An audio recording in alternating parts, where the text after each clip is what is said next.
নমস্কাৰ মই Assam state disaster management আৰু DDMA বাক্সাৰ পৰা আবদা মিত্ৰ ভলেণ্টিয়াৰ মই প্ৰণৱ ডেকা আৰু মই তুলিকা হৰণীয়া। আহক আমি জানি লওঁ বানপানীৰ পৰা নিজৰ লগতে আন 4জনক কেনেকৈ বচাব পাৰোঁ।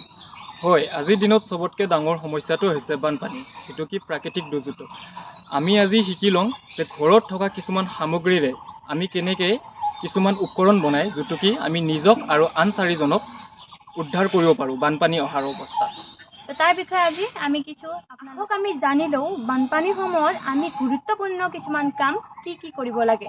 হয়, বানপানী অহাৰ আগে আমি 4টা মেইন গুৰুত্বপূৰ্ণ কাম কৰিব লাগিব, যেনেকৈ আমাৰ মেডিচিনছ, টকা পইচা আৰু গুৰুত্ব ডকুমেণ্টছ, যিটো কি আমি এটা নিৰাপদ ঠাইত থৈ দিব লাগে, ফাইল এটাত হওক বা বেগ এটাত হওক, যাতে কি বানপানী অহাৰ আগে আমি সেইটো লৈ নিৰাপদ ঠাইলৈ যাব পাৰোঁ। বাটো হঠাৎ বানপানী অহাৰ লগে লগে আমি যাতে কি সেই বস্তুখিনি পাওঁ, লৈ কেনে আমি নিৰাপদ ঠাইলৈ যাব পাৰোঁ। যদি আমাৰ গাঁৱত হঠাৎ কেতিয়াবা বানপানী প্ৰৱেশ কৰে, তেনেকুৱা স্থলত আমি ঘৰুৱা কিছুমান বস্তুৰে কেনেকৈ সঁজুলি সাজি আমি বানপানীৰ পৰা উদ্ধাৰ হ'ব পাৰোঁ, তাৰ বিষয়ে আজি এই ভিডিঅ'টোত আপোনালোকক জনাবলৈ ওলাইছোঁ। আমি জানো যে বানপানীত ফচা মানুহ এজনক লাইফ বয় বা লাইফ জেকেটেৰে উদ্ধাৰ কৰা হয়। ওচৰে পাজৰে আমি দেখিছোঁ SDRF বা NDRFে বাটো আমাৰ চিভিল ডিফেন্সে যেতিয়া উদ্ধাৰ কৰিব যায় বানপানীৰ স্থলত, তেতিয়া এনেকুৱা ধৰণৰ লাইফ জেকেট বা লাইফ বয়েৰে উদ্ধাৰ কৰে।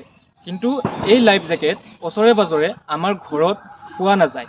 তো আমি আজি জানি লওঁ আহক বোলে যে আমাৰ ঘৰত থকা কিছুমান বস্তুৰে আমি লাইফ জেকেট বা লাইফ বয় কিদৰে প্ৰস্তুত কৰি ওলাই আমি নিজকো আৰু লগতে আন 4জনকো উদ্ধাৰ কৰিব পাৰোঁ। ওচৰতে আমাৰ ঘৰৰ ওচৰত পোৱা নাৰিকল, মিঠাতেলৰ ডিব্বা, প্লাষ্টিকৰ বটল, ঘাঁহ, ফুটবল আদি বস্তুৰে আমি বানপানীত উদ্ধাৰ হোৱা সঁজুলি কেনেকৈ তৈয়াৰ কৰিব পাৰোঁ, আজি এই ভিডিঅ'টোত জানি লওঁ। আমি জানি লওঁ প্লাষ্টিক বটলেৰে লাইফ জেকেট কেনেকৈ তৈয়াৰ কৰিব পাৰি।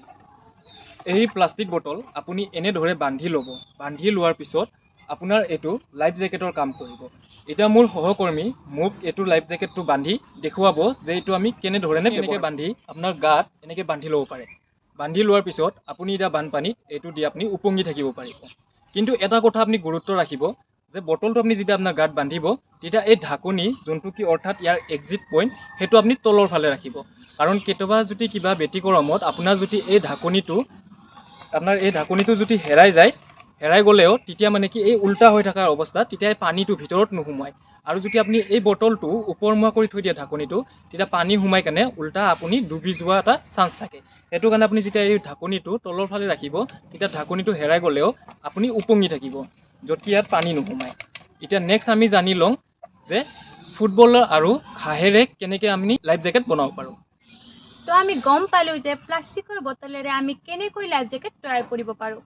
তো এতিয়া আমি জানিম ঘাঁহ তথা ফুটবলেৰে আমি কেনেকৈ বানপানীত হাত সাৰিবলৈ সঁজুলি তৈয়াৰ কৰিব পাৰোঁ। তো আমাৰ হাতত আছে এইটো ঘাঁহৰে তৈয়াৰ। এতিয়া মোৰ সহকৰ্মীয়ে দেখুৱাব এইটো লাইফ জেকেট কেনেকৈ ব্যৱহাৰ কৰিব পাৰি। হয়, ইয়াত আপুনি ঘাঁহৰ লগত বাটো ফুটবল থাকে যে ল'ৰা ছোৱালীয়ে খেলে, ফুটবলো আপুনি ভৰাই কেনে এইটো এনেকৈ বনাই থ'ব পাৰে। আমি ইয়াত ঘাঁহ দি ব্যৱহাৰ কৰিছোঁ। এই বস্তুটো আপুনি এনেকৈ নিজৰ গাত ধৰি ল'ব, লৈ আপুনি বঢ়িয়াকৈ এনেকৈ পানীত উপঙি থাকিব পাৰিব, যিহেৰে আপুনি নিৰাপদ ঠাইলৈকে সাঁতুৰি হওক বাটো আপুনি এনেকৈ ভাহি থাকিলেও কোনোবাই দেখি পালে আপোনাক উদ্ধাৰ কৰি ল'ব পাৰিব। SDRF বা NDRF বা আমাৰ নিচিনা আবদা মিত্ৰ ভলেণ্টিয়াৰেও যদি কোনোবা আপোনাক দেখা পায়, তেতিয়া এই ধৰণে আপোনাক উদ্ধাৰ কৰি ল'ব পাৰিব। ইয়াত আপুনি ঘাঁহ আৰু ফুটবল দুটা বস্তুৰে আপুনি এনেকৈ বনাব পাৰে, আৰু এই সঁজুলি আপুনি ঘৰত বনাই ৰাখক, আপোনাৰ বহুতে সহায় হ'ব। এইবাৰ আমি জানি ল'ম প্লাষ্টিকৰ বটল তথা থাৰ্মকলেৰে আমি কেনেকৈ লাইফ জেকেট তৈয়াৰ কৰিব পাৰোঁ। বৰ্তমান আমাৰ হাতত আছে থাৰ্মকলৰ লাইফ জেকেট, আৰু মহোদয়ে সেইটো ব্যৱহাৰ কৰি দেখুৱাব। এইটো হৈছে থাৰ্মকলৰ লাইফ জেকেট। ইয়াত আপুনি থাৰ্মকলৰ জেগাত ইয়াৰ ভিতৰত আপুনি বটলো ভৰাই দিব পাৰে। আৰু এই লাইফ জেকেটটো আপুনি এনেধৰণে পিন্ধি লৈ এই ৰছীখিনি ইয়াত বান্ধি লৈ আপোনাৰ এই লাইফ জেকেটটো ৰেডি হৈ গ'ল। এই লাইফ জেকেটটোত আপুনি এতিয়া ধুনীয়াকৈ উপঙি থাকিব পাৰে। বিশেষকৈ এই লাইফ জেকেটটো সৰু ল'ৰা ছোৱালীৰ কাৰণে চুইটেবল। কাৰণ কিয়, সৰু ল'ৰা ছোৱালীয়ে ফুটবলৰটো হওক বাটো বটলৰটো হওক ভালকৈ কৰিব নোৱাৰিব, হেণ্ডেল কৰিব নোৱাৰিব, বাটো বান্ধি ৰাখিলে সেইটো গাৰ পৰা ওলাই যাব পাৰে। সৰু বাচ্ছাৰ কাৰণে এই লাইফ জেকেটটো বহুতে সুবিধাজনক। এই লাইফ জেকেটটো বান্ধি দিয়াৰ পিছত সৰু বাচ্চা ধুনীয়া ধৰণে পানীত ভাহি থাকে। তো এইবাৰ আমি জানি লওঁ মিঠাতেলৰ ডিব্বাৰে আমি কেনেকৈনো বানপানীত হাত সাৰিবলৈ সঁজুলি তৈয়াৰ কৰিব পাৰোঁ। তো আমাৰ হাতত আছে মিঠাতেলৰ ডিব্বা, আৰু ইয়াক আমি ধুনীয়াকৈ সজাই লৈছোঁ এবিধ। হয়, ওচৰে পাজৰে আমাৰ দোকানত মিঠাতেলৰ টিং পোৱা যায় বাটো আপোনাৰ প্লাষ্টিকৰ গেলা নোপোৱা যায়। সেইটোৰ পৰা আমি নিজক উদ্ধাৰ কৰিবলৈ বানপানীত কেনেকৈ সঁজুলি বনাব পাৰোঁ তাৰে আপোনাক এটা নমুনা দেখাই আছোঁ। এইটো হৈছে মিঠাতেলৰ টিং, যিটো নেকি আপুনি কিনি ল'ব পাৰে। ইয়াত দুই চাইডে দুটা বাঁহ আপুনি ধুনীয়াকৈ বান্ধি ল'ব। বান্ধি লোৱাৰ পিছত আপোনাৰ এইটো হৈ গ'ল লাইফ জেকেট হিচাপৰে এটা সঁজুলি। এইটো আপুনি কি কৰিব লাগিব, এনেকৈ ল'ব, লৈ কেনে আপুনি এই ধৰণত লৈ আপুনি পানীত উপঙি থাকিব পাৰিব। এই ধৰণে আপুনি নদীত বা আপুনি খালত লৈ ল'লে আপুনি কেতিয়াও ডুব নাযায়। আপোনাৰ গাৰ ভাৰটো এই মিঠাতেলৰ টিং দুটাই গোটেইখিনি হেণ্ডেল কৰি ল'ব। তো এই ধৰণে আপুনি এটা আৰু লাইফ জেকেট বনাব পাৰিব, যিটো নেকি মিঠাতেলৰ টিঙেৰে বনোৱা যায়। আৰু এই বস্তুটো খুব সহজেৰে আমাৰ ওচৰৰ দোকানে বজাৰে পোৱা তো যায়। আজি আমি গম পালোঁ যে ঘৰত থকা কিছুমান পেলনীয়া সামগ্ৰীৰে আমি বানপানীৰ পৰা উদ্ধাৰ হ'বলৈ কিছুমান সঁজুলি ঘৰতে প্ৰস্তুত কৰিব পাৰোঁ।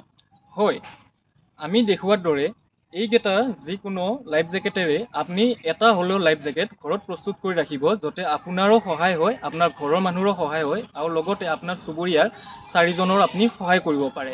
আশা কৰিলোঁ আপুনি ইয়াৰে যিকোনো এটা হ'লেও লাইফ জেকেট আপুনি আপোনাৰ ঘৰত বনাই প্ৰস্তুত কৰি ৰাখিব, যাতে আপুনি বিপদৰ সময়ত তাক ধন্যবাদ জনাইছোঁ আপোনালোকক এই ভিডিঅ'টো শেষলৈ চোৱাৰ বাবে।